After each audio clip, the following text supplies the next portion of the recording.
जय राधा माधवा जय कुंज विहारी। जय राधा माधवा जय कुंज विहारी। जय गोपी जन वल्लभा जय गिरिवरधारी। जय गोपी जन वल्लभा जय गिरिवरधारी। यशोदनंदन व्रज जनरंजन यशोदनंदन व्रज जनरंजन यमुना तीरावनचारी। जय कुंज विहारी। जय राधा माधवा जय कुंज विहारी। जय राधा माधवा जय कुंज विहारी। हरे कृष्णा कृष्ण कृष्ण हरे हरे हरे राम राम राम हरे हरे। हरे कृष्णा। ഹരേ കൃഷ്ണ. തുടങ്ങാം.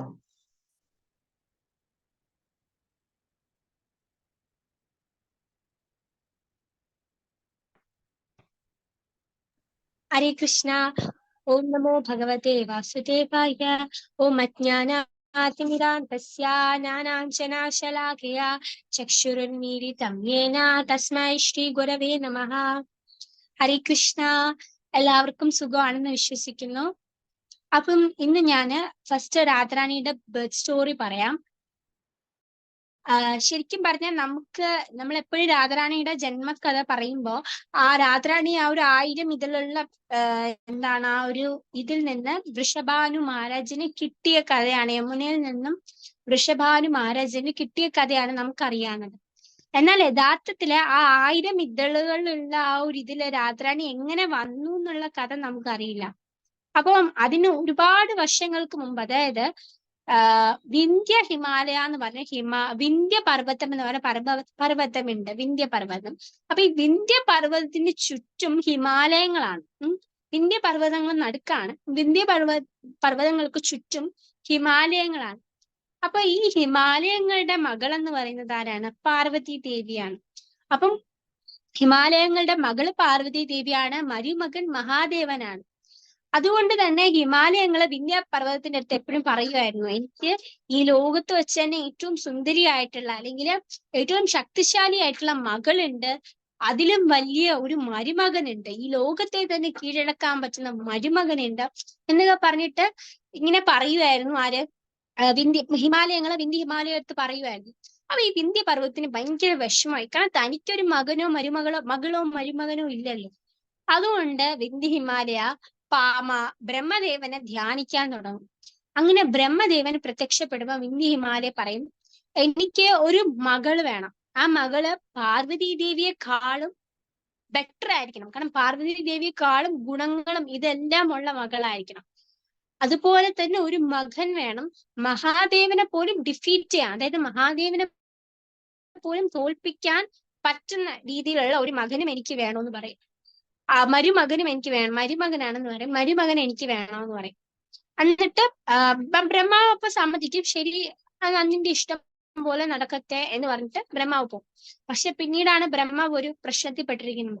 കാരണം ഒരു മകള് വേണം, പാർവതി ദേവിക്കാളും ഗുണങ്ങളുള്ള ഒരു മകള് വേണം, അതുപോലെ മകൻ വേണം, മരുമകൻ വേണം, മഹാദേവനെ വരെ ഡിഫീറ്റ് ചെയ്യാൻ പറ്റുന്ന രീതിയിലുള്ള ഒരു മരുമകൻ വേണം. അപ്പൊ ഇങ്ങനെ രണ്ടുപേര് ആരാണ് ഉള്ളതെന്ന് പറഞ്ഞിട്ട് ഇങ്ങനെ ആലോചിക്കാൻ പെട്ടെന്നാണ് ബ്രഹ്മാവിന് ഭഗവാൻ ശ്രീകൃഷ്ണൻ ഭൂമിയിൽ അവതാരം എടുക്കുന്ന കാര്യം പെട്ടെന്നാണ് ഓർമ്മ വന്നത്.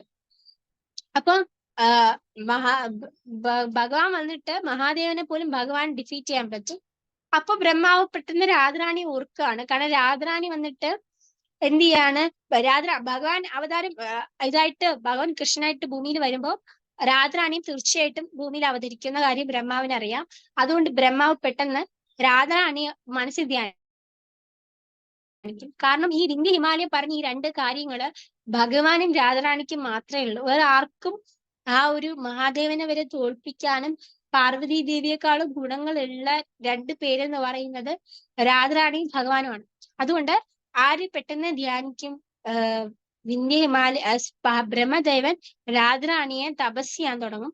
അങ്ങനെ രാധാറാണി ആ സമയത്ത് വൃഷഭാനുവിന്റെയും കീർത്തിദായുടെയും മകളായിട്ട് ഭൂമിയിൽ ഇങ്ങനെ ജനിക്കാൻ വേണ്ടിയിട്ടിരിക്കുന്ന സമയമായിരുന്നു. അപ്പം ഇങ്ങനെ പെട്ടെന്ന് ഇങ്ങനെ ധ്യാനിക്കുന്ന ധ്യാനിക്കുമ്പോ ആരാണ് രാധാറാണി പെട്ടെന്ന് ബ്രഹ്മദേവന്റെ മുമ്പില് പ്രത്യക്ഷപ്പെട്ടിട്ട് ചോദിക്കും, ബ്രഹ്മാവെ അങ്ങക്ക് എന്താണ് വേണ്ടതെന്ന് ചോദിക്കും. അപ്പം ബ്രഹ്മാവ് പറയും, ഇങ്ങനെ ഞാൻ വിന്ധ്യ ഹിമാലയങ്ങൾക്ക് ഒരു വാക്ക് കൊടുത്തിട്ടുണ്ടായിരുന്നു, ദേവി ഇങ്ങനെ അവരുടെ മകളായിട്ട് ജനിക്കണം എന്ന് പറയും. അപ്പൊ രാധാറാണി പറയും, ആ ശരി, അങ്ങയുടെ ആഗ്രഹം പോലെ എന്ന് പറയും. അങ്ങനെ വിന്ധ്യ ഹിമാലയങ്ങൾക്ക് രണ്ട് മക്കള് പെൺമക്കള് ജനിക്കും. ഒന്ന് വന്നിട്ട് രാധാറാണി, രണ്ടാമത്തെ വന്നിട്ട് ചന്ദ്രാവലി. രാധാറാണിയുടെ സഹോദരിയാണ് ചന്ദ്രാവലി. പക്ഷെ ചന്ദ്രാവലിക്ക് നേരെ ഓപ്പോസിറ്റ്, രാധാറാണിയുടെ നേരെ ഓപ്പോസിറ്റ് സ്വഭാവമാണ്. എങ്ങനെയാണോ രാധാറാണി, അതിന്റെ നേരെ ഓപ്പോസിറ്റ് ആണ് ചന്ദ്രാവലി. അപ്പം വിന്ധ്യ ഹിമാലയം രാധാറാണി ബ്രഹ്മദേവന്റെ അടുത്ത് പറഞ്ഞു, രണ്ട് മക്കള് വിന്ധ്യ ഹിമാലയങ്ങൾക്ക് ജനിക്കും, അതിലൊന്നാണ് ശ്രീമതി രാധാറാണി. അപ്പൊ രാധാറാണി അങ്ങനെ ജനിക്കുകയാണ്. ആ സമയത്താണ് ഭൂതനെ എവിടെ ആര് കൊണ്ടുവരുന്നത്, ഭൂതനെ കംസൻ ഇറക്കുന്നത്. അതായത് ഭഗവാനെ കണ്ടുപിടിക്കാൻ വേണ്ടിയിട്ട് ഭൂതനെ ഇറക്കുന്നത്. അപ്പം കംസൻ പറയുന്നുണ്ടായിരുന്നു, കുഞ്ഞായിട്ടുള്ള, അതായത് ഇത്ര പ്രായത്തിലുള്ള എല്ലാ പെൺകുട്ടികളെയും എല്ലാ കുഞ്ഞുങ്ങളെയും എന്റെ അടുത്തേക്ക് കൊണ്ടുവരണം, എല്ലാ ആൺകുഞ്ഞുങ്ങളെയും അപ്പൊ തന്നെ കൊന്നുകളയണം എന്ന് പറയും. അങ്ങനെ ഭൂതനെ വന്നിട്ട് ഇങ്ങനെ എല്ലായിടത്തും പോയിട്ട് പെൺകുട്ടികളെ എടുത്ത് കംസന്റെ അടുത്ത് കൊണ്ടുപോകും, ആൺകുട്ടികളെ അപ്പൊ തന്നെ കൊന്നുകളയും, ആ കുഞ്ഞു പ്രായത്തിലുള്ളവരെ മാത്രം. അങ്ങനെ ഭൂതൻ ഇങ്ങനെ കറങ്ങിക്കൊണ്ടിരുന്നപ്പോഴാണ് ഭൂതനെ പെട്ടെന്ന് വിന്ധ്യ ഹിമാലയങ്ങളുടെ ഇത് കാണുന്നതും അവിടെ രണ്ട് പെൺകുട്ടികളെ ഇങ്ങനെ കിടക്കുന്നത് കാണുന്നത്. പെട്ടെന്ന് ഈ രണ്ട് പെൺകുട്ടികളെ എടുത്തോണ്ട് ഓടുകയാണ് ആര്, ഭൂതന. അപ്പം ഈ രണ്ട് പെൺകുട്ടികൾക്കും പോകുന്നു തോറും വെയിറ്റ് ഇങ്ങനെ ഭയങ്കരമായിട്ട് കൂടിക്കൊണ്ടിരിക്കുകയാണ്. അതുകൊണ്ട് ഒരു പെൺകുട്ടി, അതായത് ചന്ദ്രാവല്ലിയെ അവിടെ ഭീഷ്മക എന്ന് പറഞ്ഞ ഒരു രാജ്യത്ത് അവിടെ ഇങ്ങനെ എടുത്ത് ഭൂതന താഴേക്കിടുകയാണ്. അപ്പൊ ആ സമയത്ത് താഴേക്ക് ഇടുന്ന ആ ഒരു രാജ്യത്തിന്റെ പേര് ഭീഷ്മക എന്നാണ്. ചന്ദ്രാവല്ലിയാണ് ഇട്ടത്. അങ്ങനെ അവിടുത്തെ രാജാവാണ് ചന്ദ്രാവല്ലിനെ എടുത്ത് വളർത്തുന്നത്. അത് കഴിഞ്ഞ് ഇനി രാധാറാണിയാണ്. അപ്പം കുറേയും കൂടെ പോകുമ്പോഴത്തേക്ക് ഭൂതനയ്ക്ക് രാധാറാണിയുടെ വെയിറ്റും സഹിക്കാൻ പറ്റുന്നില്ല. അപ്പൊ രാധാറാണി എടുത്ത് യമുനയിൽ എത്തുമ്പോഴത്തേക്ക് രാധാറാണി എടുത്ത് താഴേക്കിടുകയാണ്. അപ്പൊ രാധാറാണി വന്ന് വീഴുന്നത് ഈ ഒരു താമര, അതായത് 1000 രാധാറാണിക്ക് വേണ്ടി തന്നെ അവിടെ എടുത്തു വെച്ചതാണ്. ആ ഒരു 1000 ഇതളുകളുള്ള താമരയ്ക്കുള്ളിലാണ് ശ്രീമതി രാധാറാണി വീഴുന്നത്. അപ്പൊ ഇതേ സമയത്ത് വൃഷഭാനു മഹാരാജ് വന്നിട്ട് ഇതൊക്കെ അവിടെ യമുനയിൽ വന്നിട്ട് ഓരോ ഇത് ചെയ്യാൻ വേണ്ടിയിട്ട് ഇങ്ങനെ വന്ന സമയത്താണ് ആ ഒരു പ്രകാശം കാണുന്നതും ആ ഒരു 1000 താമര ഇതളുടെ പ്രകാശം, ആ ഒരു ഗോൾഡൻ താമരയാണ്. അപ്പൊ അതിന്റെ ആ ഒരു പ്രകാശം അത് വന്നിട്ട് നോക്കുമ്പോഴത്തേക്കും ആ പ്രകാശം ആ ഒരു താമരയുടെ അല്ലായിരുന്നു. അതിൻ്റെ ഉള്ളില് ആ താമര വെറും താമരയാണ്, എന്നത് ഗോൾഡൻ പ്രകാശാക്കിയത് അതിനുള്ളിൽ ആ പെൺകുട്ടിയുടെ ഇതായിരുന്നു. അങ്ങനെ ആ പെൺകുട്ടി അവിടെ നിന്ന് എടുക്കുകയും കൊണ്ടുപോവുകയും ചെയ്യുന്നത്. പക്ഷെ ഈ കൊണ്ടുപോയ സമയത്ത് രാധാറാണിക്ക് രണ്ട് പ്രശ്നങ്ങൾ ഉണ്ടായിരുന്നു. ഒന്ന് കണ്ണ് കാണാൻ പറ്റുന്നുണ്ടായിരുന്നില്ല, ഒന്ന് സംസാരിക്കാൻ പറ്റുന്നുണ്ടായിരുന്നില്ല. അപ്പൊ ഇത് രണ്ട് രാധാറാണിയുടെ പ്രശ്നങ്ങളായിരുന്നു. കാരണം രാധാറാണി വന്നിട്ട് ഭഗവാന് വാക്ക് കൊടുത്തിട്ടുണ്ടായിരുന്നു. അതായത് ഗോലോകത്ത് വെച്ചിട്ട് ഭഗവാന് വാക്ക് കൊടുത്തിട്ടുണ്ടായിരുന്നു, ഞാൻ ആദ്യം കാണണമെങ്കിൽ ആരെ കാണത്തുള്ളൂ, ഭഗവാനെ കാണത്തുള്ളൂ എന്ന് പറഞ്ഞിട്ട് വാക്ക് കൊടുത്തിട്ടുണ്ടായിരുന്നു രാധാറാണി. അത് കാരണം ഈ മെറ്റീരിയലിൽ ആരെയും എനിക്ക് ആദ്യം കണ്ണു തുറന്ന് എനിക്ക് ഈ മെറ്റീരിയൽ ആയിട്ടുള്ള ആരെയും കാണണ്ട, എനിക്ക് അങ്ങേ മാത്രം കണ്ടാൽ മതി എന്ന് വാക്ക് രാധാറാണി ഭഗവാന് കൊടുത്തിട്ടാണ് വന്നത്. അതുകൊണ്ട് രാധാറാണി ഭൂമിയിൽ അവതരിച്ചപ്പോ ആ ഒരു കണ്ണ് രാധാറാണി തുറന്നില്ല. അങ്ങനെ വൃഷഭാനു മഹാരാജനുമായിട്ട് ഭയങ്കര സന്തോഷമാണ്. കാരണം തനിക്കൊരു പെൺകുഞ്ഞിനെ കിട്ടിയെന്ന് പറഞ്ഞ ഒരു സന്തോഷത്തില് അവിടെ ഭയങ്കര അങ്ങനെ പക്ഷെ എന്നാലും വിഷമമുണ്ട്. കാരണം എന്ന് വെച്ചാല് ആ കുട്ടിക്ക് കണ്ണ് കണ്ടൂടാ, സംസാരിക്കാൻ പറ്റില്ല, അങ്ങനത്തെ വിഷമമുണ്ട്. അപ്പം ആ സമയത്ത് നാരദ മുനി ഭഗവാനെ കാണാൻ വേണ്ടിയിട്ട്, അപ്പൊ ഈ സമയം ഭഗവാൻ അവിടെ ഗോലോകത്ത് ഗോകുലത്തിൽ വരെയാണ്. അങ്ങനെ നാരദ മുനി വന്നിട്ട് ഭഗവാനെ കാണാൻ വേണ്ടിയിട്ട് അങ്ങോട്ടേക്ക് വരികയാണ്. അങ്ങനെ ഭഗവാനെ കണ്ടിട്ട് ഇങ്ങനെ പോകുമ്പോഴാണ് രാധാറാണിയെ കുറിച്ച് ഓർക്കുന്നത്. അങ്ങനെ കാരണം പക്ഷെ നാരദ മുനിക്ക് അറിയില്ല ഏത് വീട്ടിലാണ് ശ്രീമതി രാധാറാണി ജനിച്ചതെന്ന് അറിയില്ല. അങ്ങനെ എല്ലാ വീട്ടിലേയും കയറിയിട്ട് പെൺകുട്ടികൾ ഉണ്ടെങ്കിൽ അവിടെ പോയി നോക്കുകയാണ്. പക്ഷെ ഒരിടത്തില്ല. അവസാനം വൃഷഭാനു മഹാരാജാവിന്റെ വീട്ടിൽ വരാണ്. ആര് നാരദ മുനി അവസാനം വൃഷഭാനു മഹാരാജാവിന്റെ വീട്ടിൽ വരാണ്. വീട്ടിൽ വന്നിട്ട് ഈ ഒരു കുഞ്ഞിനെ അപ്പം വൃഷഭാനു മഹാരാജിന്റെ അടുത്ത് പറയാണ്, വൃഷഭാനു മഹാരാജ് പറയാണ്, എനിക്കൊരു പെൺകുഞ്ഞിനെ ഇങ്ങനെ യമുനയുടെ നദിയിൽ വെച്ച് കിട്ടിയെന്ന് പറയാണ്. അപ്പം തന്നെ നാരദ മുനിക്ക് മനസ്സിലായത് രാധാറാണി ആയിരിക്കും. പക്ഷെ വൃഷഭാനു മഹാരാജ് പറയാണ്, ആ പെൺകുഞ്ഞിന് ഒരു പ്രശ്നമുണ്ട്, ആ കുഞ്ഞിന് കണ്ണ് കാണാൻ പറ്റില്ല, അതുപോലെ സംസാരിക്കാനുള്ള ഇതും അങ്ങനെ ഇല്ല എന്ന് പറയാണ്. പക്ഷെ അപ്പം പെട്ടെന്ന് വന്നിട്ട് നാരദ മുനി വന്നിട്ട് പറയാണ്, എനിക്ക് ആ പെൺകുഞ്ഞിനെ ഒന്ന് കാണണം എന്ന് പറയാണ്. അപ്പം അങ്ങനെ വൃഷഭാനു മഹാരാജ് പറയുന്നത് അവിടെയാണ് പെൺകുഞ്ഞ് കിടക്കുന്നതെന്ന് പറഞ്ഞിട്ട് വൃഷഭാനു മഹാരാജാവ് നാരദ മുനിയെ വിളിച്ചുകൊണ്ട് പോയിട്ട് ആ പെൺകുട്ടീനെ കാണിച്ചു കൊടുക്കുകയാണ്. അപ്പൊ കാണിച്ചു കൊടുക്കുന്ന സമയത്ത് ആ ഒരു കുട്ടി വന്നിട്ട് ഇങ്ങനെ കിടക്കാണ്. അപ്പൊ നാരദമുനി ഇത് രാധാറാണി കണ്ടപ്പോ തന്നെ നാരദമുനിയുടെ ഉള്ളില് എല്ലാ എന്താണ് ഇങ്ങനെ രോമാഞ്ചം ഒക്കെ വന്നിട്ട് ആ മനസ്സ് അത്രയും ഇതായിക്കണം. അത്രയും സുന്ദരി ആ ഒരു പ്രകാശം. നാരദമുനിക്കാണെങ്കിൽ വൃഷഭാനു മഹാരാജാവ് അവിടെ നിൽക്കുന്നത് കൊണ്ട് തൊഴാനുള്ള ഇതും ഇല്ല. അതുകൊണ്ട് വൃഷഭാനു മഹാരാജാവിനോട് പറയും, അങ്ങ് വെളിയിൽ നിൽക്കൂ, ഞാൻ ഈ കുട്ടീനെ ഒന്ന് പ്രാർത്ഥിക്കട്ടെ എന്ന് പറയും, കുട്ടീനെ ഒന്ന് നോക്കട്ടെ എന്ന് പറയും. അങ്ങനെ വൃഷഭാനു മഹാരാജ് വെളിയിൽ നിൽക്കുക. വെളിയില് വൃഷഭാനു മഹാരാജ് പോകുന്നതും നാരദമുനി സാഷ്ടാംഗം പ്രണമിക്കുകയാണ്. എന്നിട്ട് രാധാറാണിയോട് ആ ശരിക്കുള്ള ആ ഒരു രാധാറാണിയുടെ ഫോമില് ആ പ്രത്യക്ഷമാവാൻ ഇങ്ങനെ തൊഴുത് പറയുകയാണ്. അങ്ങനെ രാധാറാണി ആ കുഞ്ഞല്ലാതെ യഥാർത്ഥത്തില് രാധാറാണിയുടെ ആ ഒരു ഫോമില് ആരുടെ മുമ്പില് പ്രത്യക്ഷപ്പെടുകയാണ്, നാരദ മുനിയുടെ മുമ്പില് പ്രത്യക്ഷപ്പെടുകയാണ്. എന്നിട്ട് നാരദ മുനിയോട് ചോദിക്കാണ്, അങ്ങ് എന്തിനാണ് ഇപ്പം ഇനി ഈ ഒരു ഫോമിൽ കാണണമെന്ന് പറഞ്ഞെന്ന് ചോദിക്കാണ്. അപ്പം നാരദ മുനി ആരടുത്ത് രാധാറാണിയോട് ചോദിക്കുകയാണ്, ദേവി അങ്ങ് ഇതാ ഭൂമിയിൽ ജന്മം എടുത്ത് ഭഗവാനും അവിടെ ജന്മം എടുത്തു കഴിഞ്ഞു, എന്തിനാണ് ഈ കണ്ണടച്ച് ഇങ്ങനെ ഇരിക്കുന്നത്, ആ കണ്ണൊന്ന് തുറന്നുകൂടെന്ന് ചോദിക്കുകയാണ്. അപ്പം അപ്പം രാധാറാണി പറയാണ്, ഇല്ല, ഞാന് ഭഗവാന് വാക്ക് കൊടുത്തിട്ടുണ്ടായിരുന്നു, ഇതുപോലെ ഞാൻ ആദ്യം ഭഗവാനെ കാണത്തുള്ളൂ എന്ന് വാക്ക് കൊടുത്തിട്ടുണ്ടായിരുന്നു, അങ്ങ് അതിനൊരു ഏർപ്പാട് ഉണ്ടാക്കി തരണമെന്ന് രാധാറാണി പറയാണ്. എന്നിട്ട് രാധാറാണി അവിടുന്ന് പോവാണ്. ആ കുഞ്ഞിന്റെ ഇതായിട്ട് കിടക്കാണ്. അപ്പൊ ഈ കുഞ്ഞിന്റെ അടുത്തേന്ന് പോവാൻ പോലും നാരദ മുനിക്ക് പറ്റുന്നില്ല. കാരണം അത്രയ്ക്ക് ആ ഒരു കുഞ്ഞിന്റെ ആ ഒരു തേജസ്സും ഇത് കണ്ടിട്ട് അവിടെ തന്നെ അങ്ങ് നിന്ന് പോവാണ്. എന്നിട്ട് പെട്ടെന്ന് നാരദ മുനി പോയിട്ട് വൃഷഭാനു മഹാരാജാന്റെ അടുത്ത് പറയാണ്, അങ്ങക്ക് പെൺകുട്ടി ജനിച്ചത് ഈ നാട് മുഴുവൻ അറിയിക്കണം, അങ്ങ് വലിയൊരു ഉത്സവം ഇവിടെ നടത്തണമെന്ന് പറയാണ്. വൃഷഭാനു മഹാരാജ് പറയാണ്, ആ കുഞ്ഞിന് കണ്ണ് കാണാൻ പറ്റത്തില്ല, ഞാൻ എങ്ങനെയാണ് ഉത്സവം നടത്തുക? അപ്പൊ നാരദമുനി പറയാണ്, അങ്ങനെ ഒന്നുമില്ല, നിങ്ങൾ ഉത്സവം നടത്തുമെന്ന് പറയാണ്. എന്നിട്ട് പറയാണ്, എന്നിട്ട് വെറുതെ ഇങ്ങനെ ശരിക്കും പറഞ്ഞാൽ എന്നിട്ട് വെറുതെ ഇങ്ങനെ പറയാണ്, പിന്നെ ഉണ്ടല്ലോ നിങ്ങളുടെ ആ സുഹൃത്തില്ലേ ആ നന്ദ ബാബ, അദ്ദേഹത്തെ കുടുംബത്തിനെയും കൂടെ വിളിക്കണമെന്ന് പറയാണ്. എന്നിട്ട് അങ്ങനെ ഉത്സവത്തിന് ഇതൊക്കെ അടുക്കാണ്. നന്ദബാബേനെയും യശോദാമ്മയും ഭഗവാനും ബലരാമും ഒക്കെ വരാണ്. അപ്പൊ ഈ ഭഗവാനെയും ബലരാമനെയും യശോദാ മാതാവ് കയ്യിൽ വെച്ചിട്ട് പിന്നെ പോകുന്നില്ല. ഇവരിങ്ങനെ ഈ ഒരു ഉത്സവത്തിന് ഇതിലോട്ട് വന്നപ്പോഴത്തേക്കും നന്ദമഹാരാജാവ് ഇങ്ങനെ ആ ഒരു കൂട്ടത്തിലോട്ട്, അതായത് ആ ബോയ്സ് സംസാരിക്കുന്ന ആണുങ്ങൾ സംസാരിക്കുന്ന ആ ഒരു കൂട്ടത്തിലോട്ട് നന്ദമഹാരാജ പോവാണ്. യശോദാമായി അവിടെ സ്ത്രീകൾ സംസാരിച്ചുകൊണ്ടിരിക്കുന്ന ഇതിലോട്ട് പോവാണ്. അപ്പം ബാക്കിയായത് ബലരാമനും കൃഷ്ണനുമായിരുന്നു. അപ്പൊ കൃഷ്ണൻ പതുക്കെ ഇങ്ങനെ ഇങ്ങനെ പതുക്കെ അഴിഞ്ഞ് രാധാറാണി കിടക്കുന്ന ആ ഒരു തൊട്ടിലിന്റെ അടുത്തോട്ട് പോയിട്ട് അതിന്റെ ഉള്ളിലേക്ക് കേറി ചാടി അതിന്റെ ഉള്ളിലോട്ട് കേറിയിട്ട് രാധാറാണിയുടെ ആ ഒരു കയ്യിലൊന്ന് ഇങ്ങനെ ടച്ച് ചെയ്ത് കൊടുക്കുകയാണ്.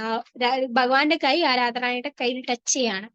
അപ്പൊ ആ ഒരു ടച്ചില് രാധാറാണിക്ക് മനസ്സിലായി എന്റെ ആള് വന്നിട്ടുണ്ട് എന്ന് മനസ്സിലായിട്ട് രാധാറാണി ആ ഒരു ടൈമിലാണ് ആദ്യമായിട്ട് കണ്ണു തുറക്കുന്നതും ആദ്യമായിട്ട് ശ്വാസം എടുക്കുന്ന രീതിയിൽ കരയുന്നതും ആ ഒരു ടൈമിലാണ്.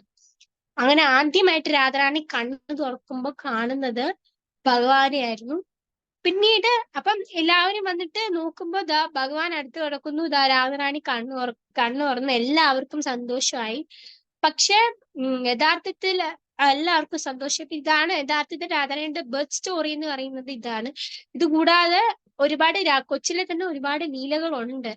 പിന്നെ ഈ വൃഷഭാനുവിനും കീർത്തിദായ്ക്കും രാധാറാണി എന്തുകൊണ്ടാണ് അവരുടെ മകളായിട്ട് ജനിച്ചതെന്ന് പറഞ്ഞാല് അവര് വന്നിട്ട് കഴിഞ്ഞ ജന്മത്തില് സുചാരു പിന്നെ കലാവത്തി എന്ന് പറഞ്ഞിട്ട് രണ്ട് കപ്പിൾസ് ആയിരുന്നു. അപ്പൊ അവര് അന്ന് ഇത്രയും രാധാറാണി അത്രയും തപസ് ചെയ്തിട്ട് എത്രയോ വർഷത്തെ തപസ് ചെയ്തിട്ടാണ് രാധാറാണി മകളായിട്ട് അവർക്ക് തന്നെ ദ്വാപര യുഗത്തിൽ അവർക്ക് തന്നെ മകളായിട്ട് കിട്ടിയത്. അപ്പൊ ഇതാണ് രാധാറാണിയുടെ ബർത്ത് സ്റ്റോറി എന്ന് പറയുന്നത്. ഇത് ഞാൻ ഒരിക്കൽ രാധാഷ്ടമിയിൽ അന്നാണ് ഈ ഒരു കഥ ഞാൻ കുറച്ചുകൂടെ ഡീറ്റെയിൽഡ് ആയിട്ട് ഞാൻ പറഞ്ഞിട്ടുണ്ടായിരുന്നു. ഹരേ കൃഷ്ണ. അപ്പൊ ഇന്ന് ഞാന് ഗുരുവായൂരപ്പന്റെ രണ്ട് ചെറിയ കഥകളാണ് ഞാൻ ഇന്ന് പ്രിപ്പയർ ചെയ്തിട്ടുണ്ടായിരുന്നത്. ഒന്ന് വന്നിട്ട് വില്വമംഗലം സ്വാമിയാറും കുരൂരമ്മയും ഭഗവാനുമായിട്ടുള്ള ഒരു ലീലയായിരുന്നു. അതായത് വില്വമംഗലം സ്വാമിയാർ നമുക്കറിയാം ബ്രഹ്മചാരിയാണ്. അതുപോലെ തന്നെ ഈ ഭഗവാനുമായിട്ട് സംസാരിക്കാൻ കഴിവുള്ള ആളായിരുന്നു. ഭഗവാൻ അങ്ങനെ ഒരു വ്യക്തിത്വമായിരുന്നു വില്വമംഗലം സ്വാമിയാർ. എന്നാൽ കുരൂരമ്മയ്ക്കാട്ടെ ആരുമില്ല. കുരൂരമ്മ എല്ലാരും ഉപേക്ഷിക്കപ്പെട്ടതാണ്. പക്ഷെ കുരൂരമ്മയുടെ കൂടെ ആരുണ്ടായിരുന്നു? ഭഗവാൻ തന്നെ ഉണ്ണിയായിട്ട് കുരൂരമ്മയുടെ കൂടെ കളിച്ചു നടന്ന് വന്നത് ഭഗവാനായിരുന്നു.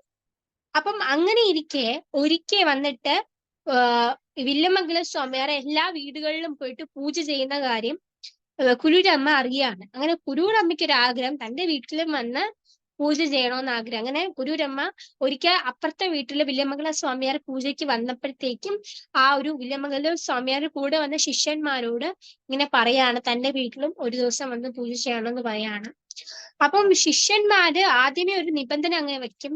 എന്താന്ന് വെച്ചാല് വില്വമംഗലം സ്വാമിയാർക്ക് ആദ്യം പൂജ തുടങ്ങുന്നതിന് മുമ്പ് കരിക്കിൻ വെള്ളം കൊടുക്കണം. അത് ഒരു ബ്രഹ്മചാരിയും അത് കഴിഞ്ഞ് പൂജ തീർന്നതിന് ശേഷം കരിക്കിൻ വെള്ളം കൊടുക്കണം. അത് ഒരു ഗ്രഹസ്ഥാശ്രമിയാണ് കൊടുക്കേണ്ടത്. അതായത് കുടുംബമൊക്കെ ഉള്ള ഒരാളാണ് ആ സമയത്ത് കരിക്കിൻ വെള്ളം കൊടുക്കേണ്ടത്. ആദ്യം കൊടുക്കേണ്ടത് ബ്രഹ്മചാരിയാണ് ഇന്ന് കൊടുക്കേണ്ടതെന്ന് പറയും.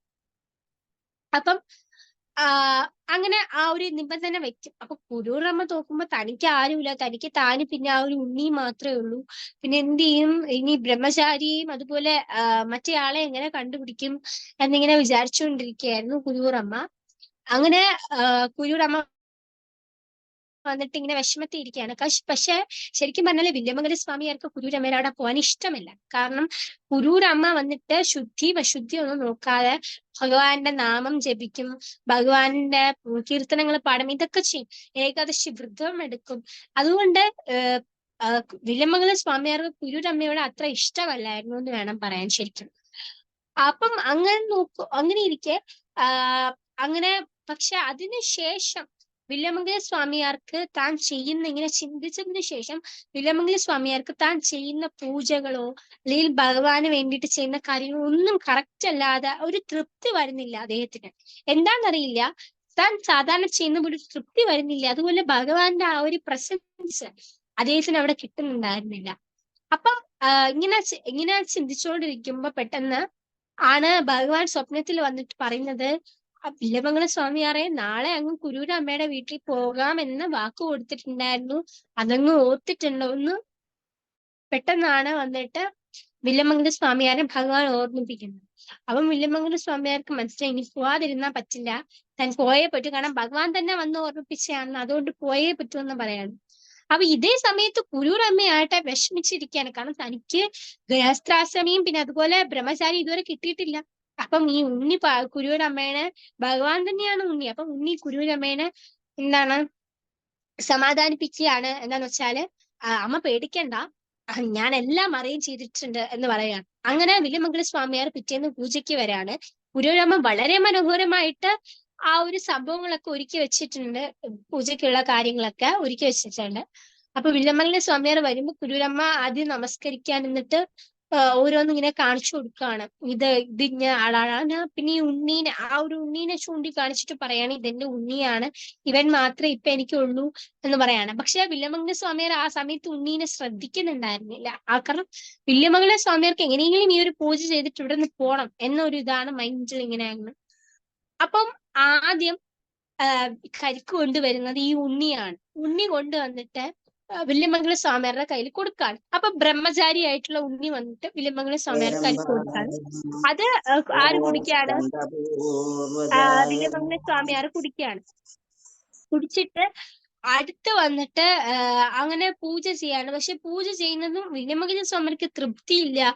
ഭഗവാന്റെ ചൈതന്യം അവിടെ ഇല്ല. ആ ഒരു പ്രസൻസ് അവിടെ വില്വമംഗല സ്വാമിയാർക്ക് തോന്നുന്നില്ല. പക്ഷെ എങ്ങനെയെങ്കിലും ആ ഒരു പൂജ വില്വമംഗല സ്വാമിയാർ കംപ്ലീറ്റ് ചെയ്തു. കംപ്ലീറ്റ് ചെയ്തിട്ട് അടുത്ത ഒരു ഗൃഹസ്ഥാശ്രമിയാണല്ലോ കൊണ്ട് കരിക്ക് കൊടുക്കേണ്ടത്. അപ്പൊ അതും കൊണ്ടുവരുന്നത് ആരാണ്? ഈ ഉണ്ണിയാണ്. അതും കൊണ്ടുവരുന്നത് ഈ ഉണ്ണി തന്നെയാണ്. അപ്പൊ ആദ്യം കൊണ്ടുവന്നത് ഉണ്ണി, അവസാനം കൊണ്ടുവന്നത് ഉണ്ണി. അപ്പം ഈ വില്വമംഗല സ്വാമിയാരെ ശിഷ്യന്മാര് കുരൂരമ്മയോട് ചോദിക്കാണ്, എന്താ കുരൂരമ്മയെ അമ്മ ഇനി ഇങ്ങനത്തെ ഇതൊക്കെ തെറ്റിക്കുകയാണോ? അടുത്ത് കൊണ്ടുവരേണ്ടത് ഒരു ഗൃഹസ്ഥാശ്രമി അല്ലേ?